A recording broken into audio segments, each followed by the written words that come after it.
نحمده ونصلي على رسوله الكريم اما بعد فاعوذ بالله من الشيطان الرجيم بسم الله الرحمن الرحيم رب اشرح لي صدري ويسر لي امري واحلل عقدة من لساني يفقهوا قولي۔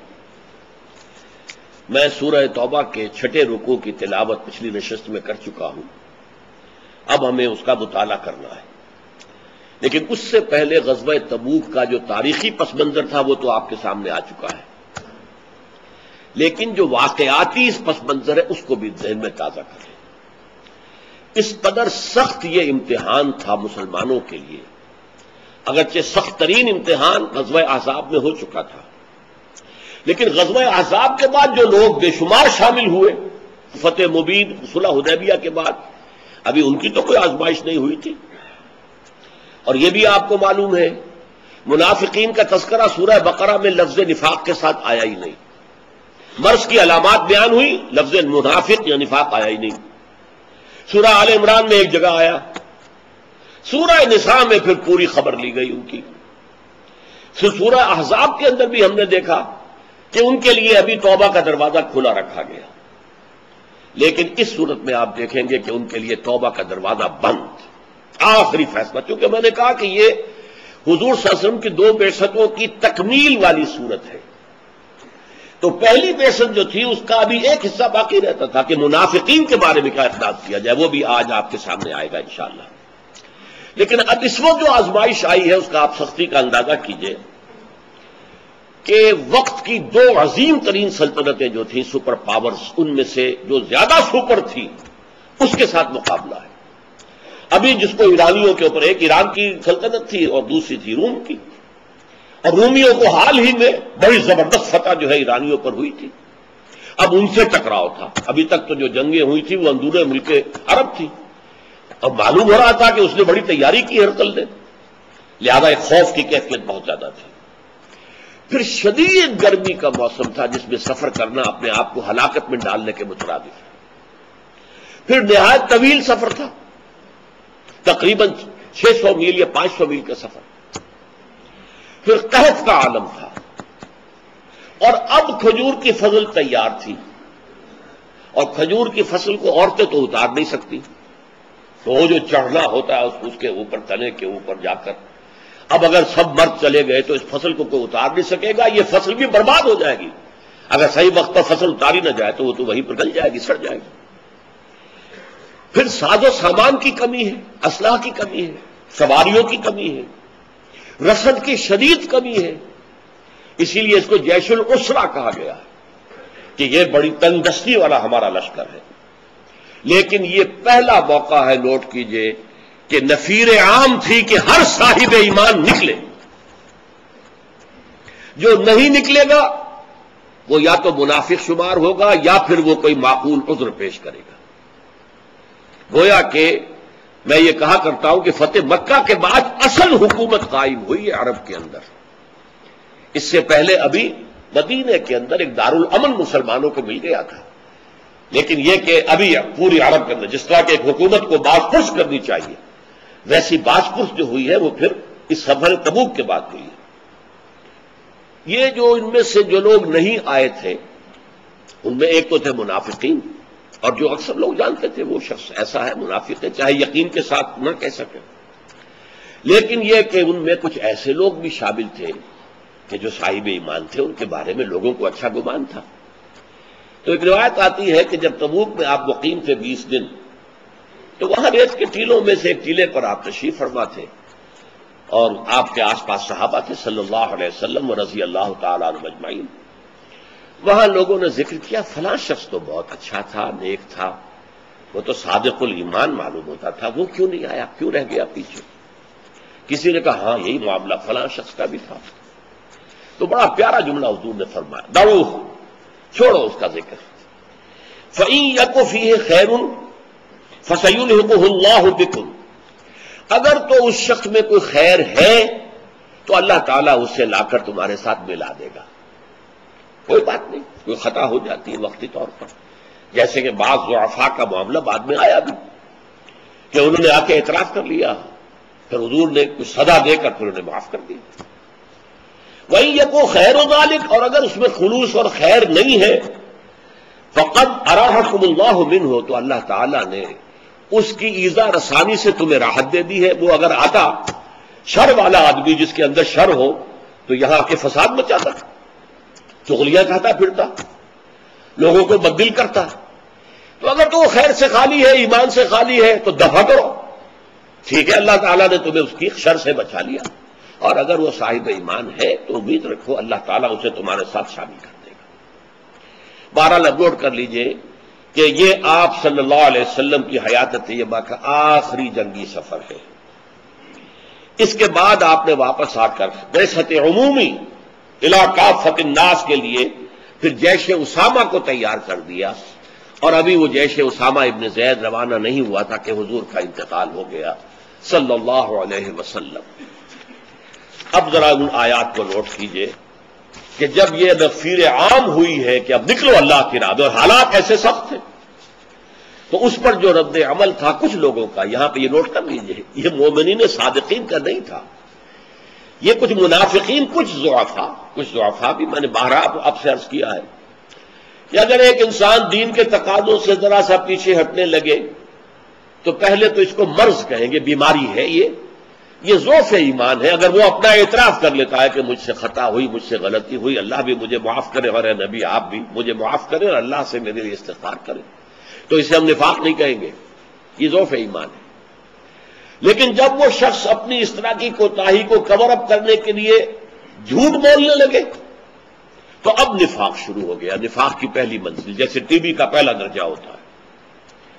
پھر جب وہ دیکھے کہ اب لوگ میری بات کا اعتبار نہیں کرتے تو قسمیں کھا کر اب یہ دوسری سٹیج آ گئی ٹی بی کی کہ اس میں نفاق دوسرے درجے۔ تیسرا درجہ وہ ہوتا ہے وہ دشمنی ہو جائے، انہوں نے ہمیں مصیبت میں ڈال دیا، محمد صلی اللہ علیہ وسلم نے آ کر ہمیں اس مصیبت میں ڈال دیا، اور یہ مسلمان، یہ بے وقوف سفہا جو وہ کہتے فوراً تیار ہو جاتے ہیں، جان ہاتھ پر رکھ کر نکل آتے ہیں، بے وقوف ہے۔ انؤمن کما آمن السفہا، ہم ان بے وقوفوں کی طرح تو ایمان نہیں لا سکتے۔ اب جب یہ معاملہ ہو گیا تو یہ نفاق اس تیسری منزل کو پہنچ جاتا ہے کہ جو پھر لا علاج ہے، اس کا کوئی علاج نہیں۔ تو اسی طریقے سے قرآن مجید میں کہیں بھی، جیسا کہ میں نے بارہا عرض کیا ہے، یا ایھا الذین نافقوا کا خطاب نہیں آیا، کہیں نہیں، انہیں بھی خطاب کیا جاتا ہے یا ایھا الذین آمنوا، اس لیے کہ وہ ایمان کے مدعی ہیں، وہ دعوے دار تو ایمان کے تھے، مسلمانوں تو سر نماز پڑھتے تھے، روزے رکھتے تھے، اور سب کچھ کروا لو۔ ایک تو ان پر زکوٰۃ شاہ گزرتی تھی، اور ایک یہ ہے کہ جنگ کا مرحلہ آ گیا تو پھر ان کی جان پر بن جاتی تھی، لہذا انہیں جب بھی خطاب کیا گیا یا ایھا الذین آمنوا، تو یہاں اس یا ایھا الذین آمنوا سے آپ دھوکہ نہ کھائیں، یہاں مخاطب ابو بکر، عمر، عثمان، علی رضی اللہ تعالی عنہم یا زبیر یا طلحہ یا یہ نہیں ہے، بلکہ یہ ہے وہ لوگ جو ضعفاء میں سے ہیں یا منافقین میں سے ہیں۔ یا ایھا الذین آمنوا ما لکم اذا قیل لکم انفروا فی سبیل اللہ اثاقلتم الی الارض، اے ایمان کے دعوے دارو تمہیں کیا ہو گیا ہے جب تم سے کہا جاتا نکلو اللہ کے راستے میں جہاد کے لیے۔ اب سلطنت روما سے ٹکراؤ ہے، اب ہر شخص نکلے، اور تو تم اس پر زمین میں دھسے جاتے ہو۔ ثقل کہتے ہیں بوجھ کو، اثاقلتم الی الارض، جیسے ہم کہتے ہیں میرے قدم من بھر کے ہو گئے، چلنا مشکل ہو گیا، کوئی بات ایسی سنی کہ میرے پاؤں من بھر کے ہو گئے۔ اسی طریقے سے آدمی گویا کہ بیٹھتا چلا جاتا ہے زمین میں۔ یہی سورہ اعراف میں آیا ہے بلعام بن باعورہ کے لیے، وَلَكِنَّهُ أَخْلَدَ إِلَى الْأَرْضِ، وہ تو زمین ہی کی طرف دھستا چلا گیا، زمینی خواہشات، زمینی شہوات۔ تو اسی طرح یہاں فرمایا تم زمین میں دھسے جا رہے ہو، بوجھل ہو گئے ہو، تمہارا نکلنے کا ارادہ ہی نہیں ہے، اٹھنا ہی نہیں چاہتے۔ یا ایھا الذین آمنوا ما لکم اذا قیل لکم انفروا فی سبیل اللہ اثاقلتم الی الارض۔ اب دیکھیں کتنا پیارا سوال ہے، ارضیتم بالحیات الدنیا من الآخرہ، کیا تم آخرت کو چھوڑ کر دنیا کی زندگی پر راضی ہو گئے ہو؟ یہ تجزیہ ہے۔ جیسے ہم نے پڑھا تھا پہلے کہ جو لوگ مکے پر چڑھائی کرنے کے مخالف تھے ان سے کیا کہا، اتخشونہم، کیا تم ڈرتے ہو ان سے؟ فاللہ احق ان تخشوہ، تو اللہ زیادہ حقدار ہے اس کا کہ تم ان سے ڈرو۔ اسی طریقے سے فرمایا ارضیتم بالحیات الدنیا من الآخرہ، تم آخرت کو تج کر اور صرف دنیا کو حاصل کرنے پر راضی ہو گئے ہو؟ فما متاع الحیات الدنیا فی الآخرۃ الا قلیل، تو جان لو دنیا کی زندگی کا ساز و سامان آخرت کے مقابلے میں کچھ بھی نہیں. قلیل کہتے ہیں دی لٹل، انگریزی میں آپ نوٹ کرتے ہیں اے لٹل. اے لٹل میں کچھ مراد ہوتا ہے تھوڑا سا ہے بہت کم. اے لٹل، دی لٹل بالکل نہ ہونے کے برابر. تو یہاں پر یہ دی لٹل کے مفہوم میں ہے فما متاع الحیات الدنیا فی الآخرۃ الا قلیل. اس کے بعد دیکھیے دھمکی، الا تنفروا، اگر نہیں نکلو گے یعذبکم عذابا علیما، تمہیں دردناک عذاب دے گا، ویستبدل قوما غیرکم، اور تمہیں ہٹا کر کسی اور قوم کو لے آئے گا. اس کا مطلب ہے تم ناہنجار ہو، تم اہل نہیں ہو اس عظیم منصب کے جو تمہیں دیا گیا ہے کہ محمد نے تم پر گواہی دی ہے اللہ کی، اللہ کے دین کی، اور تمہیں گواہی دینی ہے پوری نوع انسانی پر. تمہیں تو مشن یہ دیا گیا ہے. محمد نے صلی اللہ علیہ وسلم عرب کے اندر اللہ کے دین کا ڈنکا بجا دیا، جو تکلیفیں تھیں جھیلی. اب تمہیں جو تکلیفیں جھیلنے کے لیے تیار ہونا چاہیے، قربانیاں دینے کے لیے تیار ہونا چاہیے. اگر نہیں کرو گے یستبدل قوما غیرکم. اور یہ بات کہی گئی تھی ابھی قتال کا سلسلہ شروع ہونے سے قبل بھی. سورہ محمد صلی اللہ علیہ وسلم جو غزوہ بدر سے پہلے نازل ہوئی، اس میں کہا گیا ہے ان تتولوا یستبدل قوما غیرکم. دیکھو اگر تم پیٹھ دکھاؤ گے، اب جو یہ قتال کا مرحلہ شروع ہو رہا ہے اس میں اگر تمہیں جان پیاری ہوئی اور تم بیٹھ رہے تو جان لو کہ اللہ تمہیں ہٹائے گا، دفع کرے گا، اور کسی قوم کو وہ مقام دے دے گا جو تمہیں دیا گیا ہے. ولا تضروہ شیئا، اور دیکھو تم اللہ کا کوئی نقصان نہیں کر سکو گے، تم اسے کوئی نقصان اور غضب نہیں پہنچا سکو گے. کیوں ہمیں ہٹا دیا؟ جیسے کہ غصے میں ہے یہودی، ہمیں کیوں ہٹا کر اور امت محمد صلی اللہ علیہ وسلم کو کیوں یہاں پر فائز کر دیا گیا؟ یہ سارے ان کے انتقامی جذبات ہیں. یہ حسد ہے.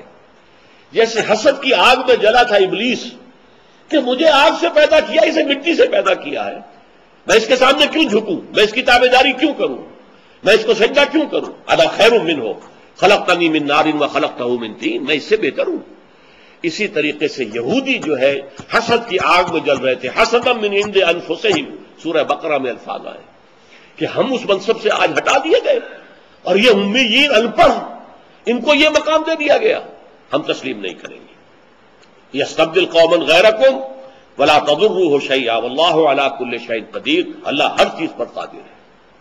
الا تنصروہ، دیکھیے پہلے کیا کہا تھا، الا تنفروا، یعنی ان لا تنفروا، اگر تم نہیں نکلو گے. الا تنصروہ یعنی ان لا تنصروہ، یہ نون اور لام جڑ گئے. الا تنصروہ، اگر تم مدد نہیں کرو گے ان کی صلی اللہ علیہ وسلم. یہ ہے اصل میں امتیوں کا مقام. وہ مددگار ہے محمد الرسول اللہ صلی اللہ علیہ وسلم. مشن تو اصل میں ان کا تھا، بھیجے تو وہ گئے تھے کہ اللہ کے دین کو غالب کرے. هو الذی ارسل رسولہ بالہدی ودین الحق لیظہرہ علی الدین کلہ. یہ تو ذاتی طور پر یہ مقصد بعثت محمد ہی تھا صلی اللہ علیہ وسلم. جنہوں نے بھی ہاتھ بٹایا، جنہوں نے ساتھ دیا، وہ سب نصرت ہے. جیسے کہ سورہ اعراف میں فرمایا کہ میری خاص رحمت ان لوگوں کے لیے ہوگی فالذین آمنوا بہ وعزروہ ونصروہ، جو لوگ میرے نبی امی جو آخری زمانے کے آئیں گے ان پر ایمان لائیں گے، ان کی تعظیم کریں گے، ان کی مدد کریں گے. تو الا تنصروہ، اے اہل عرب، اے امیین عرب، اے بنی اسماعیل، اگر اے اہل ایمان، اگر تم ان کی مدد نہیں کرو گے، فقد نصرہ اللہ اذ اخرجہ الذین کفروا ثانی اثنین اذ ہما فی الغار. تو ذرا یاد کرو اللہ نے تو ان کی مدد کی تھی اس وقت بھی جبکہ کافروں نے انہوں نے نکال دیا تھا، مکے سے نکالا، نکلنے پہ مجبور کیا، قتل کی سازش ہو چکی تھی. نوجوانوں کا ایک گروہ جو ہے آپ کے کاشانہ مبارک کا گھیراؤ کیے ہوئے پہرے پر تھا، اور ایک فیصلہ تھا کہ رات کو ایک خاص وقت میں جا کر سب کے سب ایک دم ٹوٹ پڑیں گے تاکہ کسی ایک قبیلے کے اوپر الزام نہ آئے، بلکہ سب قبیلوں کے نوجوان ہوں، تاکہ یہ قریش جو ہے پھر خون کا مطالبہ، خون بہا کا مطالبہ کسی ایک قبیلے کے خلاف لے کر نہ اٹھ سکے. یہ ساری تیاری تھی جب حضور نکلے ہیں. تو اللہ نے مدد نہیں کی تھی ان کی کہ حضور نکلے ہیں، ان کی آنکھوں کے سامنے سے نکلے اور انہیں نظر نہیں آیا. پھر جب وہ دو میں سے دوسرے تھے، جبکہ وہ غار میں تھے، اذ ہما فی الغار اذ یقولون لصاحبہ، جب وہ کہہ رہے تھے اپنے ساتھی سے صلی اللہ علیہ وسلم رضی اللہ تعالی عنہ. یہ غار کا ساتھی کون ہے؟ یہ ابو بکر ہے. یہ ہے فضیلت. لیکن حضرت علی کی فضیلت، انہیں حضور نے اپنے بستر پر لٹا دیا تھا اور کہا تھا یہ امانتیں میرے پاس فلاں فلاں کی ہیں، یہ دے کر پہنچا کر پھر تو چلے آنا۔ بہرحال ہر صحابی کی اپنی جگہ فضیلت ہے، لیکن یہ ثانی اثنین اذ ہما فی الغار، یہ مقام وہ ہے جو محمد الرسول اللہ صلی اللہ علیہ وسلم کے ساتھ حضرت ابوبکر رضی اللہ تعالیٰ عنہ کو حاصل ہوا۔ اذ ہما فی الغار اذ یقول لصاحبہ، جبکہ وہ اپنے ساتھی سے کہہ رہے تھے لا تحزن، ہرگز مت حزن اور رنج اور غم سے کام نہ لو، ان اللہ معنا، اللہ ہمارے ساتھ ہے۔ اب دیکھیے پچھلی نشست میں بھی ذکر آیا تھا حضرت موسیٰ کا کہ یہی الفاظ حضرت موسیٰ نے کہے تھے علیہ الصلوۃ والسلام، جبکہ بنی اسرائیل نے دیکھا کہ آگے سمندر آ گیا ہے، اس میں ہم گھسیں گے ڈوب جائیں گے، اور اب نظر آ رہا ہے فرعون کا لشکر، لاؤ لشکر جو ہے دوڑتا ہوا، غبار کا جو ہے بادل جو ہے وہ اس کو اٹھا ہوا ہے، معلوم ہوتا ہے بہت بڑا لشکر چلا آ رہا ہے، پھنس گئے ہم تو چکی کے دو پاٹوں کے درمیان۔ اور کچھ لوگوں نے آ کر گستاخی کے ساتھ کہا تم نے ہمیں مروا دیا، اس سے تو ہم وہی غلامی میں بہتر تھے، غلامی تھی، محنت تھی، مزدوری تھی، روٹی کھاتے تھے، اپنے گھروں میں رہتے تو تھے، یہ جان کا خطرہ تو نہیں تھا، اب تو تم مروا دو گے ہم سب کو۔ تو انہوں نے کیا کہا تھا، ان معی ربی، میرے ساتھ میرا رب ہے، وہ یہدینی، وہ مجھے ہدایت دے گا، راستہ دکھائے گا۔ اور اللہ نے فرمایا کہ اے موسیٰ اپنے عصا کی ضرب لگاؤ ذرا اس سمندر پر، وہ ضرب لگی اور پھٹ گیا، راستہ بن گیا، چلے گئے۔ اور جب آیا فرعون اور اپنے لشکر کو لے کر اترا، وہ سب کے سب جو ہے وہ پھر آ کر دونوں طرف سے چٹانوں کے مانند جو پانی کھڑا ہو گیا تھا وہ آ کے پھر مل گیا، غرق ہو گئے۔ تو اللہ تنصروہ، اگر تم مدد نہیں کرو گے ہمارے اس رسول کی صلی اللہ علیہ وسلم، فقد نصرہ اللہ اذ اخرجہ الذین کفروا ثانی اثنین اذ ہما فی الغار اذ یقول لصاحبہ لا تحزن ان اللہ معنا فانزل اللہ سکینتہ علیہ، تو اللہ تعالیٰ نے اپنا سکون، تسکین، سکینت نازل کر دی ان پر بھی، وَأَيَّدَهُ بِجُنُودٍ لَمْ تَرَوْهَا، اور ان کی مدد کی ایسے لشکروں سے جنہیں تم نہیں دیکھتے تھے۔ وہ لشکر بڑے لطیف لشکر ہیں اللہ کے، ملائکہ۔ آخر کبوتری نے وہاں انڈے دے دیے، کسی کے حکم سے آ کر دیے تھے نا۔ آخر ایک غار کے اندر دو آدمی داخل ہوئے ہیں اور چھپے ہوئے ہیں، اور اس کے بعد ایک مکڑی نے جالا تن دیا غار کے منہ پر، تو یہ کس کے ذریعے سے ہوا؟ اللہ کا حکم تھا، یہ اللہ کے غیر مرئی لشکر تھے جو مدد کر رہے تھے اور بچا رہے تھے۔ جنود لم تروها وجعل كلمة الذين كفروا السفلى، اور پھر اللہ تعالیٰ نے کافروں کے کلمے کو سب سے نیچے کر دیا۔ یہ غزوہ بدر کی طرف اشارہ ہے۔ 70 ان کے سرکردہ چوٹی کے لوگ مارے گئے، ان میں عوام بہت کم تھے ان کے جو مارے گئے بدر کے اندر، 70 چوٹی کے سردار، ابو جہل ہو، ابی معیط ہو، کوئی بڑے بڑے سب لوگ۔ اسی طریقے سے جو حضرت بلال کا آقا تھا امیہ ابن خلف، سب بڑے بڑے لوگ سب کے سب مارے گئے۔ وہ تو سرداران قریش میں سے اگر بچا تھا تو صرف ایک، اور وہ تھے حضرت ابو سفیان رضی اللہ تعالیٰ، اس لیے کہ وہ گئے ہوئے تھے، وہ قافلہ لے کر کے جو قافلہ گیا تھا شام اور اب واپس آ رہا تھا، ورنہ یہ ہے کہ تمام جو چوٹی کے لیڈر تھے وہ مارے گئے۔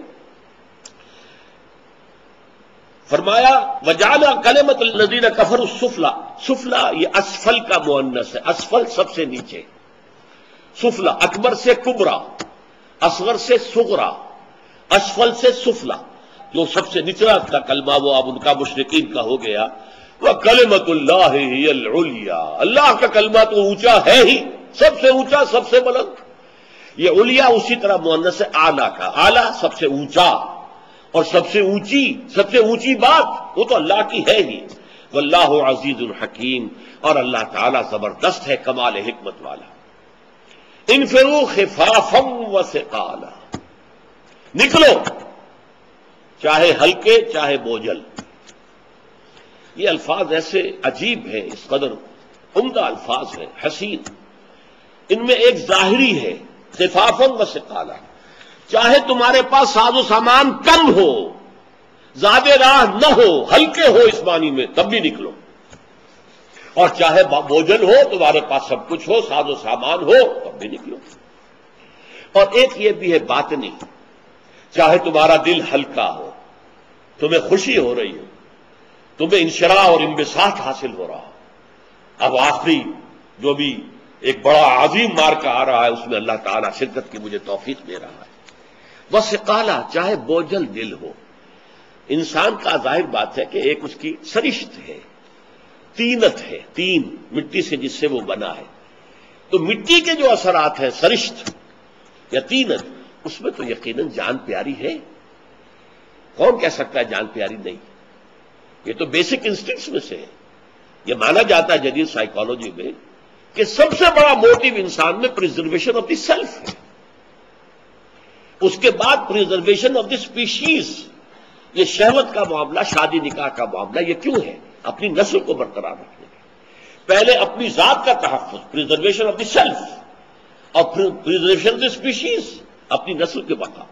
تو ظاہر بات ہے کہ کچھ نہ کچھ بربنائے طبع بشری، جیسے کہ ہمیں معلوم ہے حضور کو جو اللہ نے بیٹا دیا تھا عمر کے آخری دور میں حضرت ماریا قبطیہ کے بطن سے، ان کا انتقال ہو رہا ہے بچپن میں. حضور بیٹھے ہوئے ہیں، صحابہ کے درمیان کوئی آ کے خبر دیتا ہے کہ اس کی حالت جو ہے اب اس وقت بہت غیر ہے. آپ اٹھ کر گئے، بچے کو گود میں اٹھایا، آنکھوں میں آنسو آ گئے. نزع کے عالم میں تھا بچہ ابراہیم. اور بعض صحابہ نے کہا بھی حضور آپ کی آنکھوں میں آنسو، یعنی آپ کو حزن ہوا اپنے بچے کے انتقال پر؟ جبکہ ایمان کا تقاضا تو یہ ہے کہ اللہ تعالیٰ کی رضا پہ راضی رہے. آپ نے فرمایا یہ تو اللہ کی وہ رحمت ہے جو انسان کے دل میں رکھ دی گئی ہے. ایک شفقت ہے، ایک رحمت ہے، والدین سے محبت ہے، اولاد سے محبت ہے. لیکن ہم کہیں گے وہی جس کا ہمیں حکم ہے کہ ہم اللہ کی رضا پہ راضی ہیں. جو اللہ کا فیصلہ ہے وہ ہم دل سے قبول کرتے ہیں. تو یہ ثقالہ کا لفظ اس اعتبار سے، چاہے انشراح صدر کے ساتھ اٹھو اور چاہے بوجھل دل کے ساتھ اٹھو، اٹھو، نکلو. جیسے جو بیعت لی تھی عقبہ ثانیہ میں، اس میں بھی کیا تھا؟ بایعنا رسول اللہ صلی اللہ علیہ وسلم علی السمع والطاعۃ فی العسر والیسر والمنشط والمکرہ.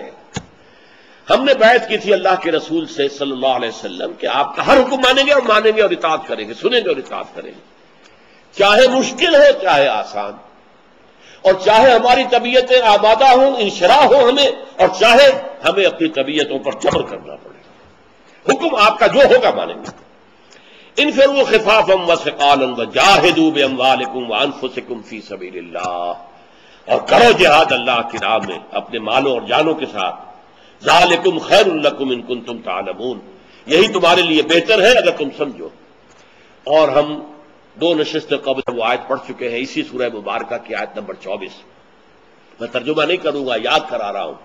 قل ان كان آباؤكم وابناؤكم واخوانكم وازواجكم وعشيرتكم واموال اقترفتموها وتجارة تخشون كسادها ومساكن ترضونها احب اليكم من الله ورسوله وجهاد في سبيله فتربصوا حتى ياتي الله بامره والله لا يهدي القوم الفاسقين. ان 8 زنجیروں میں سے کسی ایک زنجیر نے بھی تمہیں روک لیا اللہ کی راہ میں جہاد سے، تو پھر تمہارے لیے حکم ہے جاؤ، دفع ہو جاؤ، وہاں انتظار کرو یہاں تک کہ اللہ فیصلہ سنا دے. اور اللہ ایسے ناہنجاروں کو، ایسے نافرمانوں کو، ایسے سرکشوں کو کبھی ہدایت نہیں دیتا. آخری آیت اس رکوع کی ہے، لو کان عرضا قریبا، اے نبی اگر کوئی مال غنیمت قریب نظر آ رہا ہوتا کہ جائیں گے جلدی سے اس کو قبیلے پر حملہ کریں گے، قبیلہ بھی کمزور ہے، ہم جیت کے آئیں گے، مال غنیمت لے کر آئیں گے.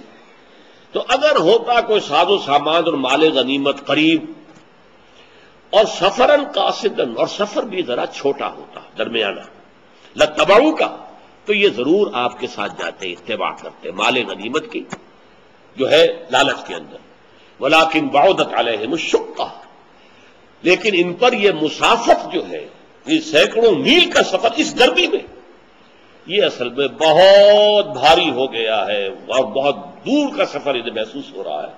وَسَيَحْلِفُونَ بِاللَّهِ لَوِ اسْتَطَعْنَا لَخَرَجْنَا مَعَكُمْ، اور ان قریب اے نبی یہ آپ کے پاس آ کر اللہ تعالیٰ کے قسمیں کھا کھا کر کہیں گے کہ اگر ہمیں اندر استطاعت ہوتی، اے نبی میں بیمار ہوں، میرے اندر استطاعت ہو، اے نبی میری بیوی بیمار ہے، کوئی دیکھنے والا ہے نہیں، میں نہیں جا سکتا، مجھے اجازت مرحمت فرما دی، وغیرہ وغیرہ. لو استطاعنا، اگر استطاعت ہوتی اب ضرور نکلتے آپ کے ساتھ، آپ کے حکم پر فوراً لبیک کہتے ہیں. یہلکون انفسہم، حقیقت میں یہ اپنے آپ کو ہلاک کر رہے ہیں، جھوٹ بول رہے ہیں، بہانہ بنا رہے ہیں جھوٹا. یہ لما یحییکم ہم نے پڑھا تھا سورہ انفال میں کہ جو جنگ ہے اللہ کی راہ میں جان دینا، یہ تو اصل میں حیات ابدی حاصل کرنے کا دروازہ شاہدرہ ہے۔ جس طرح شاہدرے سے ہو کر لاہور میں داخل ہوتے ہو، اسی طرح شہادت کی موت سے تم جو ہے سیدھے براہ راست جنت میں جاؤ گے۔ یہلکون انفسہم، یہ بد نصیب اپنے آپ کو ہلاک کر رہے ہیں، اپنی عاقبت برباد کر رہے ہیں۔ واللہ یعلم انہم لکاذبون، اور اللہ تعالیٰ خوب جانتا ہے یہ جھوٹ بول رہے ہیں، ان کے سارے یہ بہانہ بازی جو ہے یہ سب جھوٹ موٹ کی ہے۔ بارک اللہ لی ولکم فی القرآن العظیم ونفعنی وإیاکم بالآیات والذکر الحکیم۔